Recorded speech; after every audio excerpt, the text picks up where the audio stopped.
Nifedipine is a calcium channel blocker used as an antihypertensive very safely in pregnancy. But it also has another very important role to play, and that is as a tocolytic.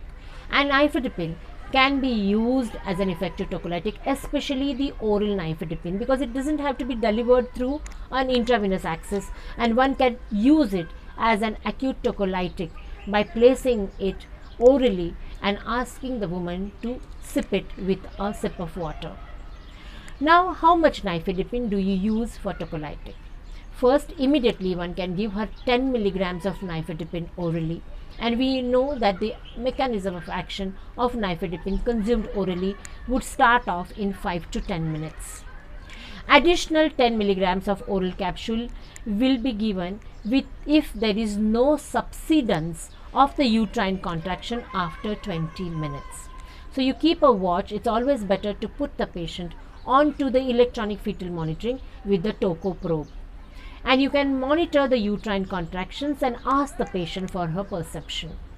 If you find that she doesn't have any more contraction now, there is no need of giving an immediate acute dose, but if she has, then we may at the end of 20 minutes give her another 10 milligrams. Of course, if the woman is obese, you may consider giving her a 20 milligram dose subsequently. And this would be repeated every 20 minutes thereon till you reach a maximum dose of 40 milligrams, a maximum dose of 40 milligrams within the first hour. And that would help us in looking at the myometrial contractions, and usually by this dose the contractions would subside. If they do not subside, we can consider parallelly starting on the magnesium sulfate. There's a lot of concern about using nifedipine along with magnesium sulfate, but there is more than enough literature supporting the concurrent use of both these medications. Additionally, there's also a concern that nifedipine may cause acute hypotension.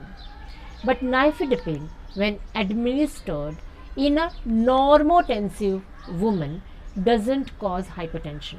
The effect of hypertension with nifedipine is seen in patients who are hypertensive. After you have controlled the acute uterine contractions in the first hour, then 20 milligrams of oral nifedipine is administered every 4 hourly after the uterine activity has subsided and continued up to 48 hours. We also use a different kind of a regimen wherein you give the 10 milligrams of nifedipine and along with that orally give the 20 milligrams of sustained release tablet immediately.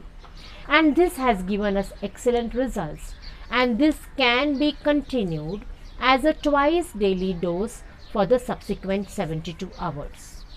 Parallelly, you can start maintenance tocolysis along with the use of NSAIDs like indomethacin and the use of natural micronized progesterone for the next at least a fortnight or 15 days.